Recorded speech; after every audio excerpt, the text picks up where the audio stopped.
हमारे प्रभु श्री राम जी को 500 साल वेट करना होता है अपने घर में आने के लिए। उन्हें कोर्ट में जाके पर्ची दिखानी पड़ती है। लेकिन अगर हम इनको पर्ची दिखाने की बात करते हैं, CA/NRC की बात करते हैं, तो ये शाहीन बाग में ये लोग आंदोलन छेड़ देते हैं, हर जगह दंगे फसाद करने शुरू कर देते हैं। तो भैया इसी से समझ में आ रहा है कि कौन शांति दूत है और कौन वायलेंट आदमी है। देखिए, अयोध्या तो सिर्फ झांकी है और काशी मथुरा अभी बाकी है, जिसके पीछे लगे हुए हैं। कहीं ना कहीं ये देश राम के नाम से जाना जाता है, ये कृष्ण के नाम से जाना जाता है, ये महादेव के नाम से जाना जाता है। 3 हमारे सबसे बड़े भगवान, अगर हम उनके मंदिर को वापस लेने की बात करें तो पत्रकार महोदय क्या गलत है? हमारी जो असली दीपावली होगी ना, वो 22 जनवरी को ही होगी। अभी जो हमने दीपावली मनाई है वो आधी दीपावली थी। इसकी बाकी जो आपको दीपावली देखनी है, आपको खुशी देखनी है, आपको खुशी की लहर देखनी है, आपको लाइट देखनी है, आपको चमक देखनी है, तो आप 22 जनवरी को आपको खुद नजर आ जाएगा। वो शब्दों से नहीं बोला जा सकता, वो हम करके दिखाएंगे बस। देखिए पत्रकार महोदय, इस देश में 110 करोड़ सनातनी है। राम मंदिर के लिए फिर भी हम 500 साल तक वेट करते हैं। अगर 110 करोड़ सनातनी चाहता तो आधी रात में राम मंदिर हमारा हो जाता। इतनी फॉर्मेलिटी की जरूरत नहीं होती। लेकिन इस देश का हिंदू, इस देश का एक सनातनी संविधान को मानता है। इसीलिए हम सुप्रीम कोर्ट के रास्ते गए और जाकर के तथ्यों के आधार पर, सबूतों के आधार पर, किसी ने खैरात नहीं दी, सबूतों के आधार पर रामलला को लिया। काशी की बात हो गई, मथुरा की बात हो गई, हिंदुओं की आस्था थी जिसकी लड़ाई हर सनातनी लड़ रहा था, और हम विजयी हुए अयोध्या में। काशी तो अब ये देख लीजिए झांकी है, मथुरा पूरा बाकी है। सिर्फ गोधरा कांड ही नहीं हुआ था सर, कार सेवकों पर यूपी में गोलियां भी चली थी, जिसमें हजारों लोग मरे थे। उसके बाद जो हमारे गौ संत थे उनकी भी हत्या हुई थी। तो हिंदुओं के आत्मघाती हमला करवाने का, हिंदुओं को मरवाने का बहुत पुराना इतिहास रहा है। हम लोग कोर्ट के माध्यम से हमने अयोध्या भी लिया, कोर्ट के माध्यम से हम काशी भी लेंगे, और कोर्ट के माध्यम से हम मथुरा भी लेंगे। और अगर नहीं मानेंगे तो हम पूरे 30,000 लेंगे। हमारे ग्रंथों को माइथोलॉजी के नाम से जाना जाता है, मिथ यानी काल्पनिक। तो इस पर हमने माना है ना, माइथोलॉजी वो तो हिंदू सेक्युलर था, हिंदू 70 साल से सेक्युलरिज्म का चूरन खा रहा था, इसलिए उसको माइथोलॉजी ऐसे पेश कर दिया गया। कुरान को कोई माइथोलॉजी बोल के बता दे, अभी चेंज कम हो जाएगा सीधा सीधा। सर एक चीज़ बताइए, राम मंदिर 500 साल बाद आप हमारे पास वापस आया है, तो आपको खुशी कितनी है? मैं ये खुशी जानना चाहता हूँ कि अयोध्या वासियों के अलावा जो बाकी देश जनता है उनको कितनी खुशी है? हमारी जो असली दीपावली होगी ना, वो 22 जनवरी को ही होगी। अभी जो हमने दीपावली मनाई है वो आधी दीपावली थी। इसकी बाकी जो आपको दीपावली देखनी है, आपको खुशी देखनी है, आपको खुशी की लहर देखनी है, आपको लाइट देखनी है, आपको चमक देखनी है, तो आप 22 जनवरी को आपको खुद नजर आ जाएगा। वो शब्दों से नहीं बोला जा सकता, वो हम करके दिखाएंगे बस। तो जैसे कि हम जानते हैं कि अभी राम मंदिर बन रहा है और हमने राम मंदिर वापस अपना हासिल किया है, तो कृष्ण जन्मभूमि हो गया या काशी कॉरिडोर हो गया, इस पर क्या फैसला और इस पर आपकी क्या राय है? इस पर तो कोर्ट ने अपनी राय खुद ही रख दी है। ईदगाह मस्जिद पर भी जो भी इनकी कार्रवाई चल रही थी। आप मुझे मुस्लिम पक्ष की बात बताओ। इन्होंने सुप्रीम कोर्ट गए, जिला कोर्ट गए, हाई कोर्ट गए, सब जगह से इनको जूते ही पड़े हैं। अभी तक एक भी कोर्ट ने इनके समर्थन में कोई भी वर्डिक्ट नहीं दिया है। लेकिन हम जहां जहां गए, सबूत के साथ गए, डॉक्यूमेंटेशन प्रूफ के साथ गए, हर जगह से हमें सफलता ही हासिल हुई है। तो इससे साफ समझ में आ जा रहा है कि जितना भी रुख है वो सब हिंदू के पक्ष में ही है, और जो भी फैसला आएगा वो भी हिंदू के समर्थन में ही आएगा। आपको पता है राम मंदिर जब विरोध चल रहा था, पीढ़ियां निकल रही थी, तब गोधरा कांड हुआ था, तो क्या ये माना जा सकता है कि हिंदुओं ने लड़के वापस लिया है और यह हुकूमत दिखाई है? सिर्फ गोधरा कांड ही नहीं हुआ था सर, कार सेवकों पर यूपी में गोलियां भी चली थी, जिसमें हजारों लोग मरे थे। उसके बाद जो हमारे गौ संत थे उनकी भी हत्या हुई थी। तो हिंदुओं के आत्मघाती हमला करवाने का, हिंदुओं को मरवाने का बहुत पुराना इतिहास रहा है। तो वो सब चीजों से दूर हटके जो इन्होंने लाल करने का कोशिश किया था ना, में उससे बहुत दूर जाके हमने कोर्ट के माध्यम से अपने राम मंदिर को वापस लिया। हमारे प्रभु श्री राम जी को 500 साल वेट करना होता है अपने घर में आने के लिए। उन्हें कोर्ट में जाके पर्ची दिखानी पड़ती है। लेकिन अगर हम इनको पर्ची दिखाने की बात करते हैं, CA/NRC की बात करते हैं, तो ये शाहीन बाग में ये लोग आंदोलन छेड़ देते हैं, हर जगह दंगे फसाद करने शुरू कर देते हैं। तो भैया इसी से समझ में आ रहा है कि कौन शांति दूत है और कौन वायलेंट आदमी है। शांति दूत की बात करें तो गोधरा कांड में तो हिंदुओं ने शांति अशांति फैलाई थी, उस पर क्या जवाब देंगे? भैया शुरुआत किसने करी थी? गोधरा में जो वो कंपार्टमेंट में हमारे हिंदुओं को जलाकर मार दिया गया था, उसकी शुरुआत तो हिंदुओं ने नहीं करी थी ना। और उसके बावजूद भी हिंदुओं ने नहीं गोली चलाई, वहां के पुलिस प्रशासन ने इनको एनकाउंटर में मारा, क्योंकि ये लोग पुलिस को भी मारने की कोशिश कर रहे थे।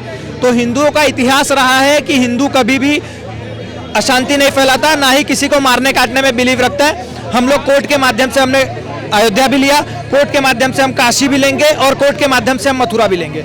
और अगर ये नहीं मानेंगे तो हम पूरे 30,000 लेंगे। कि भगवान श्री राम की जन्मभूमि हमें 500 साल बाद वापस मिली, तो इस पे अयोध्या के अलावा बाकी देश की क्या खुशियों की रहल है, क्या लोगों के अंदर प्रेरणा है, क्या है चीजें आ रही है, क्या भावुकता है? देखिए, अयोध्या तो सिर्फ झांकी है और काशी मथुरा अभी बाकी है, जिसके पीछे लगे हुए हैं। कहीं ना कहीं ये देश राम के नाम से जाना जाता है, ये कृष्ण के नाम से जाना जाता है, ये महादेव के नाम से जाना जाता है। 3 हमारे सबसे बड़े भगवान, अगर हम उनके मंदिर को वापस लेने की बात करें तो पत्रकार महोदय क्या गलत है? एक बात बताइए, जब हम इनसे पूछते हैं कि भैया बाबर अकबर आक्रांता थे, इस देश में आए, ये कहते हैं हाँ जी आए। हम कहते भैया मंदिर तोड़ के मस्जिद बनाई, ये कहते हाँ बनाई। तो हम कहते भैया हमारे मंदिर वापस कर दो, ये कहते नहीं करेंगे। तो हम क्या करें? सुप्रीम कोर्ट के रास्ते जा करके अपने मंदिर वापस ले रहे हैं, इसमें क्या गलत कर रहे हैं? अगर आपके घर पर कोई आक्रांता आकर के कब्जा कर ले तो आप सुप्रीम कोर्ट के रास्ते जा करके अपने घर पे वापस लेना चाहते हैं, इसमें क्या गलत है? देखिए पत्रकार महोदय, इस देश में 110 करोड़ सनातनी है। राम मंदिर के लिए फिर भी हम 500 साल तक वेट करते हैं। अगर 110 करोड़ सनातनी चाहता तो आधी रात में राम मंदिर हमारा हो जाता। इतनी फॉर्मेलिटी की जरूरत नहीं होती। लेकिन इस देश का हिंदू, इस देश का एक सनातनी संविधान को मानता है, इसीलिए हम सुप्रीम कोर्ट के रास्ते गए और जाकर के तथ्यों के आधार पर, सबूतों के आधार पर, किसी ने खैरात नहीं दी, सबूतों के आधार पर रामलला को लिया। तथ्यों के आधार पर ही काशी में ऐसा ही सर्वे करा करके हम अपने महादेव शंकर भगवान की जन्मभूमि के लिए लड़ रहे हैं। तथ्यों के आधार पर ही हम मथुरा में लड़ रहे हैं। वो मथुरा जो श्री कृष्ण जी के नाम से जाना जाता है, वो मथुरा जहां कड़कड़ में श्री प्रियकांत जू और राधा रानी विराजमान है, उसके बावजूद भी हम इतनी लड़ाइयां कर रहे हैं। एक बात बताइए, जहां काम न चलता था तीरों और कमानों से विजय नटवर की होती थी, वहां मुरली की तानों से, जिन्होंने खुद आकर के महाभारत, इतनी बड़ी बड़ी ग्रंथ, गीता जैसा ग्रंथ। आप एक बात बताइए पत्रकार महोदय, मैं कहना चाहता हूं, जो चर्च लोग पूछते हैं, जो इनको मानते हैं, उनको क्या कहा गया? The son of God, Mohammed पैगंबर साहब को क्या कहा गया? The messenger of Allah, Allah के एक मैसेंजर थे। पर भैया हमारे भगवान श्री कृष्ण खुद आकर के कहते हैं कि भैया जो कुछ भी हूं मैं ही हूं, मैं स्वयं हूं, यत्र तत्र एकत्र सर्वत्र, सब कुछ मैं हूँ। पर हमारे ग्रंथों को माइथोलॉजी के नाम से जाना जाता है, मिथ यानी काल्पनिक। इस पर हमने माना है ना, माइथोलॉजी वो तो हिंदू सेक्युलर था, हिंदू 70 साल से सेक्युलरिज्म का चूरन खा रहा था, इसलिए उसको माइथोलॉजी ऐसे पेश कर दिया गया। कुरान को कोई माइथोलॉजी बोल के बता दे, अभी चेंज कम हो जाएगा सीधा सीधा। क्रिश्चियन के, ईसाई के जो बुक होते हैं जिसको होली बाइबल बोला जाता है, उसको कोई माइथोलॉजी बोल के बता दे। भैया माइथोलॉजी होगा कांग्रेस के चमचों के लिए, हमारे लिए वो हमारा प्राउड इतिहास है, हम उसको गर्व से अपनाते हैं। वो कोई माइथोलॉजी नहीं है। और हमारे माइथोलॉजी के ही दम पे आज ओपनहाइमर जैसे लोगों ने न्यूक्लियर बॉम्ब का डिस्कवरी कर ली, इतने बड़े बड़े वो कर दिए, इन्वेंशन कर दिए। तो भैया उससे समझ में आ जा रहा है कि क्या माइथोलॉजी और क्या रियलिटी है। ठीक है ना? मतलब आपसे मेरा दोनों से ये सवाल है, अगर कोर्ट के अंदर फैसला आने में देरी होती है काशी और मथुरा में, तो क्या गोधरा कांड जैसा कांड दोबारा होगा? देखिए देरी क्यों होगी? देरी क्यों होगी पत्रकार महोदय? न्यायालय अपने मेरिट के आधार पर फैसला देगा और फैसला लागू होगा। और एक बात कही आपने, मैथोलॉजी, आप फैसले पर इतने विश्वास से कैसे कह सकते हैं कि अब फैसला हिंदुओं के पक्ष में आएगा? पत्रकार महोदय, ये देश किसके नाम से जाना जाता है? ये राम के नाम से जाना जाता है, ये कृष्ण के नाम से जाना जाता है, ये महादेव की धरती है। तो जहाँ खुदा है, जहाँ खुदा है वहाँ खुदा है, और जहाँ कल नहीं खुदा वहाँ कल खुदेगा। तो जहाँ जहाँ खुदेगा वहाँ शिवलिंग निकलेगा पत्रकार महोदय। चाहे यहाँ खुदे, चाहे फ्रांस में खुदे, चाहे इटली में खुदे, हर जगह शिवलिंग निकलेगा, क्योंकि ये सनातन की धरती है। आपने मैथोलॉजी की बात करी, तो सबसे बड़ी मुस्लिम कंट्री इंडोनेशिया, सबसे ज्यादा रामायण वहां पर होती है। क्यों? जब वो लोग राम के अस्तित्व को मानते हैं, तो ये सोनिया सेना कौन होती है न करने वाली? जी पत्रकार महोदय। सर आपका नाम? सुमित नाम है मेरा। आगे रहने वाले? मैं प्रयागराज। प्रयागराज, हाँ, बहुत बढ़िया। सर एक चीज बताइए, राम मंदिर यानी राम जन्मभूमि को हमें वापस पाने के इधर 500 साल लग गए, 25 से ज्यादा पीढ़ियां खप गई, बवाल मचा है, इतना कटे हैं लोग, मरे हैं लोग राम मंदिर के लिए। तो क्या ऐसा दोबारा होगा अगर हम काशी विश्वनाथ मंदिर और मथुरा के लिए लड़ेंगे तब? योगी जी का एक बयान आपने सुना नहीं होगा पत्रकार महोदय, उन्होंने क्या बोला था कि मथुरा, जब अयोध्या के लिए तो गोलियां चली थी, पर अयोध्या और काशी के लिए फूल बरसेंगे, जो कार सेवक वहां पे जाएंगे। और अयोध्या की बात हो गई, काशी की बात हो गई, मथुरा की बात हो गई, हिंदुओं की आस्था थी, जिसकी लड़ाई हर सनातनी लड़ रहा था। और हम विजयी हुए अयोध्या में, काशी तो अब ये देख लीजिए झांकी है, मथुरा पूरा बाकी है। इसका मतलब अगर सरकार मतलब अगर जनता कुछ नहीं कर पाई तो सरकार अपने तरीके से यानी योगी जी अपने धर्म के लिए ये चीज करेंगे। सर धर्म के लिए योगी जी काम नहीं कर रहे, उन्होंने एक साफ बोला है। देखिए जो सबूत होता है ना सरकार का देने का कार्य होता है। तो योगी जी की सरकार जब 2017 में आती है पहली बार, तो उन्होंने राम मंदिर के जितने भी पेज थे ट्रांसलेट करा के सबूत सुप्रीम कोर्ट तक पहुंचाने का वो काम योगी सरकार ने बहुत तगड़े तरीके से किया। वही कार्य वो मथुरा में भी कर रहे हैं और वही कार्य काशी में कर रहे हैं। जिसके जो सबूत है अगर वो पहुंचता है तो कोर्ट का फैसला होगा ना।